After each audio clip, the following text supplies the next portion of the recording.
Quand on parle de chirurgie guidée par la fluorescence, on parle de chirurgie guidée par un colorant. Il y a un seul colorant qui actuellement existe en France, c'est le vert d'indocyanine.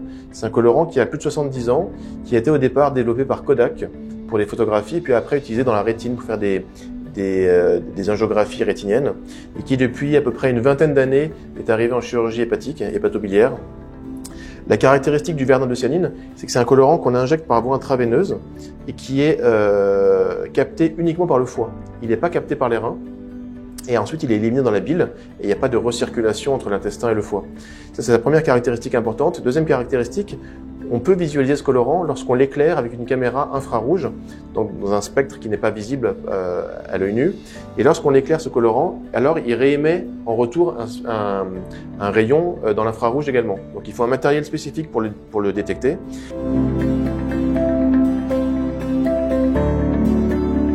Ce colorant, depuis donc une grosse quinzaine d'années, est utilisé en chirurgie hépatobiliaire dans plusieurs indications. Il y a 3 indications qui sont relativement consensuelles, qui sont la cholangiographie, c'est-à-dire détecter les voies biliaires, avoir une cartographie biliaire au cours de gestes comme par exemple une cholécystectomie. Alors, de façon plus anecdotique, comme on le fait ici à Paul Brousse, on s'en sert aussi pour repérer les voies biliaires dans le foie lorsqu'on fait par exemple un prélèvement de foie pour un don intrafamilial. Mais dans la grande majorité des cas dans le monde, c'est surtout au cours d'une cholangiographie pour une cholécystectomie, c'est l'opération la plus fréquente en chirurgie digestive. Première indication, donc les voies biliaires. Deuxième indication, c'est le repérage de tumeurs. Parce que quand on injecte ce colorant par voie intraveineuse, du coup, il va se capter sur des tumeurs spécifiques et on peut, pendant l'opération, les détecter, que ce soit par voie ouverte, par laparotomie, lorsque le ventre est ouvert, ou par voie mini-invasive, par celluloscopie ou par voie robotisée. Donc on peut aller voir s'il y a des lésions qui n'étaient pas connues sur le bilan préopératoire et on en détecte pendant l'opération.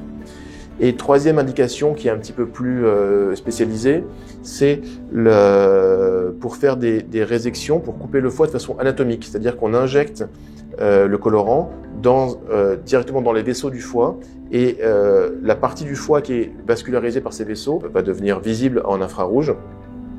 Et donc ça permet de faire des résections qui ont vraiment une anatomie bien définie.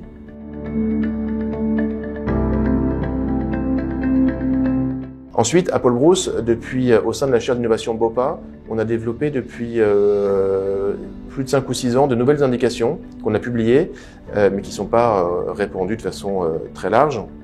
C'est notamment la prédiction de la fonction d'un greffon. C'est-à-dire qu'on injecte ce colorant, le vert d'indocyanine, à la fin d'une greffe.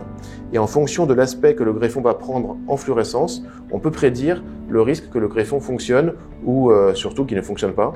Alors ça s'intègre dans un ensemble de données, on ne se base pas uniquement là-dessus évidemment, mais la fluorescence associée à d'autres paramètres biologiques, échographiques, permet de vérifier, de prédire si le greffon va fonctionner.